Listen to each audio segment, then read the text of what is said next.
Hello and welcome to my channel. जैसा कि आप सब लोग जानते हैं, मैं हूं मृदु शर्मा और हम डिस्कस करते हैं इस चैनल में इंग्लिश लिटरेचर के बारे में। Till now we have discussed about various job avenues with English literature. हम लोगों ने अब तक बात की है गेट के बारे में, यूजीसी एनटीए, नेट जेआरएफ के बारे में, पीएचडी रिसर्च के बारे में और भी जो एफिलिएटेड जॉब एवेन्यूज हैं इंग्लिश लिटरेचर के, उनके बारे में।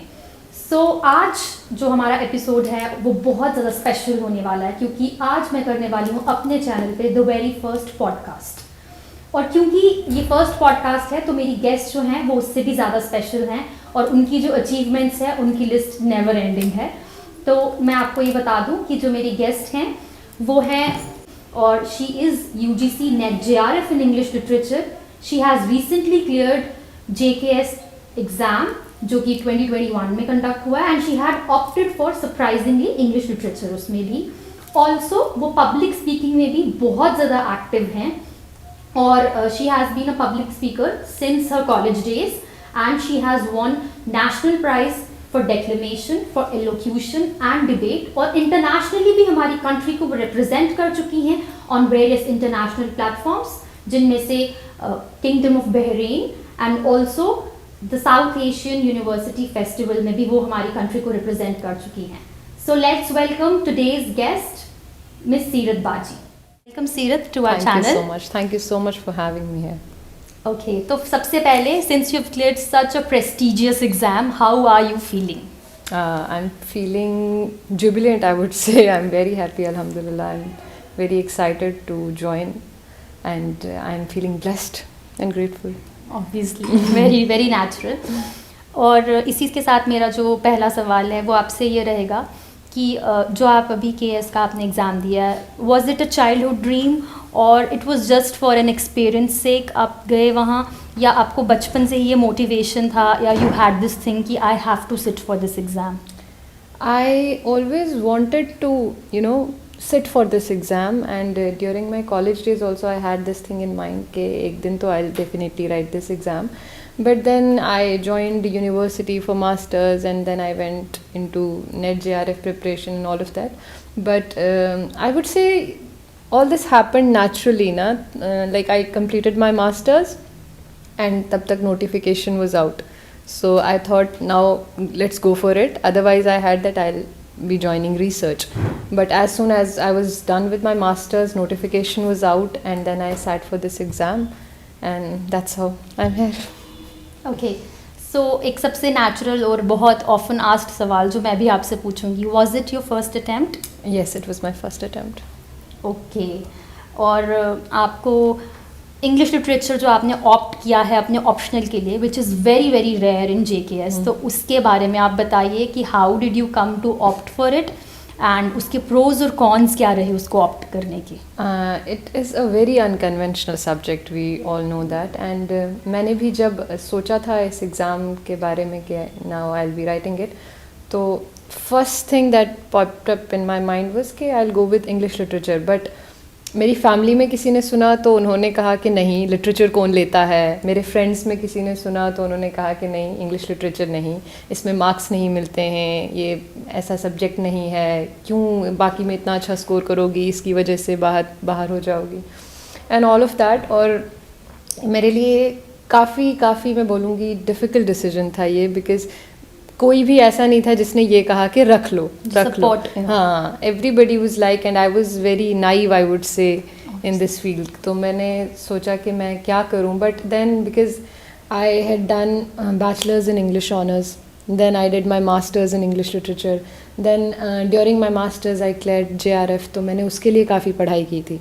तो आई थॉट कि इतना टाइम जहाँ लिटरेचर के लिए पढ़ा है, मैं कोई और सब्जेक्ट लूँगी तो I have to begin from the scratch, तो मुझे लगा इसमें मैंने इतना पढ़ा है, तो मैंने सोचा चलो अगर नहीं होगा तो नेक्स्ट टाइम वील सी, कि अगर देखते हैं इसमें कैसा होता है तो कोई बात नहीं, अगर दोबारा लिखा तो maybe I will go with some other optional. But उस टाइम पे आई वुड से कि ये it was my conscious call ना कि इंग्लिश लिटरेचर लेना है, तो आई जस्ट लाइक दैट मैंने सोचा कि ये लेना है तो मैंने ले लिया। दैट्स वेरी नाइस दैट आप अपनी इंट्यूशन के साथ गए अगेंस्ट ऑल ऑड्स। राइट। और मैं ये पूछना चाहती हूँ कि आपने बहुत साल, आपने जैसा कहा कि इंग्लिश लिटरेचर पढ़ा है, आपने नेट जेआरएफ किया, आप मास्टर्स हैं, but this is a graduate level exam. तो फॉर दो स्टूडेंट्स जो ग्रेजुएशन में लिटरेचर पढ़ा है, उनके लिए आप क्या रिकमेंड करेंगी कि वो लिटरेचर ऑप्ट करें या नहीं? देखें, ऑप्शनल मैं कहूँगी कि जिसमें आप कॉन्फिडेंट हैं या आपको लग रहा है कि आप इसमें एक अच्छा स्कोर कर सकते हैं, या फिर बिकॉज़ ऑप्शनल क्या है ना कि सिविल सर्विसेज का जो पूरा प्रोसेस है, it's a lengthy and tedious process I would say. Even the only examination अगर आप देखेंगे तो भी takes a year, and before that you to start for like few months before that. तो ये 1.5-2 ईयर्स तक ये प्रोसेस चलता है। तो 2 साल तक आपको एक सब्जेक्ट के साथ रहना है। बाकी तो चलो जीएस में यू डिफरेंट कॉम्पोनेंट्स, बट ये एक ऐसा सब्जेक्ट है जिसको आपने इतने लंबे मतलब स्पैन के लिए पढ़ना है। तो आई वुड सजेस्ट कि अगर आपको लगता है कि आप लिटरेचर को एंजॉय करते हैं, जैसे मेरे साथ था कि मुझे लगता था कि जीएस में इतना सब कुछ तो पढ़ना ही है, तो ये एक ऐसा सब्जेक्ट होना चाहिए कि जो मुझे पढ़कर अच्छा लगे। तो अगर आपको लगता है कि आप अच्छे से पढ़ सकते हैं इसको, और आपके दिमाग में कोई भी सेकंड थॉट नहीं होना चाहिए इसको लेकर, अगर आपको, और ये एप्रीहेंशन नहीं होना चाहिए कि नहीं यार ये सब्जेक्ट नहीं अच्छा, ये स्कोरिंग नहीं है, वो नहीं। अगर आपको लगता है कि आप उसमें अच्छा स्कोर कर सकते हैं, आप अच्छे से पढ़ सकते हैं, आप प्रीवियस ईयर क्वेश्चंस देख लीजिए। आप वहाँ से देख सकते हैं कि अगर मैंने ये नावल पढ़ी है सपोजिटली, तो क्या मैं ये क्वेश्चन अटैम्प्ट कर सकता हूँ या कर सकती हूँ। और उसके बाद अगर आपको लगता है कि आप कर सकते हैं, तो then you should definitely go with it. Okay, तो जैसा आपने अभी बात की प्रीवियस ईयर क्वेश्चंस, तो जो भी इस एग्ज़ाम की तैयारी करता है वो प्रीवियस ईयर क्वेश्चंस ज़रूर सॉल्व करते हैं या देखते हैं। तो आपने किन सोर्सेज से हेल्प ली, और क्या आपने प्रीवियस ईयर क्वेश्चंस देखे, सॉल्व किए, और उनका क्या हेल्प रहा आपको मेंस लिखने के लिए? स्पेशली अगर लिटरेचर की बात करूँगी तो मैंने प्रीवियस ईयर क्वेश्चंस निकाले पिछले कुछ सालों के, और मैंने वो पढ़ना स्टार्ट किया। मैंने एक एनालिसिस किया कि अगर मैंने ये नावल पढ़ी है तो ये मैं किस हद तक क्वेश्चन कैसा अटैम्प्ट कर सकती हूँ। और मुझे देखकर लगा कि लिटरेचर का जो सिलेबस है वो काफ़ी लिमिटेड है, कन्फाइंड है, और अगर आप अच्छे से उसको पढ़ लेते हैं, थरली उसको पढ़ लेते हैं, और आपका एक्सप्रेशन अच्छा है, सब्जेक्टिवली आप अच्छा लिख सकते हैं, तो it's a good to go subject. और वहाँ पर मैं बोलूँगी कि प्रीवियस ईयर क्वेश्चंस ने मुझे बहुत हेल्प की, क्योंकि मैं वो देखकर कुछ हद तक समझ पाई कि ये एग्ज़ाम आपसे क्या डिमांड करता है, तो अकॉर्डिंगली फिर आप प्रिपेयर करते हैं। तो PYQs का मैं बोलूँगी बहुत बड़ा रोल रहता है। और इसी के साथ आप हमें थोड़ा सा हमारे ऑडियंस को अगर बता सकें कि किस टाइप के क्वेश्चंस आए थे, क्योंकि मास्टर्स लेवल के क्वेश्चंस कुछ अलग होते हैं, और शायद ये एग्ज़ाम क्योंकि सब्जेक्टिव है तो इसके क्वेश्चंस कुछ अलग टाइप के थे, और आपने कैसे उनको अटेम्प्ट किया, सो दैट थोड़ा सा उनको एक वो हो जाए, आइडिया हो जाए कि क्वेश्चन किस टाइप का है और उसको अटेम्प्ट किस तरीके से आपने किया। सिविल सर्विसेज में जो लिटरेचर के क्वेश्चंस होते हैं और हमारे रेगुलर कोर्सेज के जो क्वेश्चंस होते हैं, उनमें मैं बोलूँगी डिफरेंस मेनली ये है क्योंकि लिटरेचर बहुत ही सब्जेक्टिव है इन इट्स नेचर, और जो सिविल सर्विसेज में लोग क्वेश्चंस पूछते हैं ना, वो भी कुछ ऐसे ही होते हैं।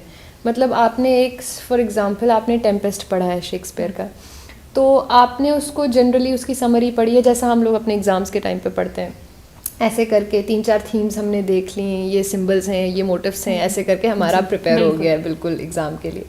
But when it comes to civil service, वहाँ पर आप कोई ऐसा क्वेश्चन देखेंगे जिसको एक अलग ही नज़रिए से देखा गया है। मतलब आप टेम्पेस्ट को पढ़ रहे हैं तो आप उसमें क्या देख रहे हैं, आप उसमें देख रहे हैं कि इस तरह से पूरा प्रॉस्पेरो की जर्नी देख रहे हैं। मोस्टली हमारे यहाँ पर उसको देखा जाता है कि ये कॉलोनियलिज्म से रेजोनेट करता है, ये प्ले उसी को करता है। बट हमें जो क्वेश्चन था इस पर, तो इस बार भी जो मैंने जब मेंस लिखा है, टेम्पेस्ट पे जो क्वेश्चन आया हुआ था वो थीम ऑफ फॉरगिवनेस पे आया हुआ था। तो जब हम पढ़ते हैं तो हम उस नज़र से उसको नहीं देख पाते, तो हम जो स्पेसिफिक, ये मैं बोलूँगी सबसे बड़ा डिफरेंस है जो हम कॉलेजेस या यूनिवर्सिटी के एग्ज़ाम्स में करते हैं।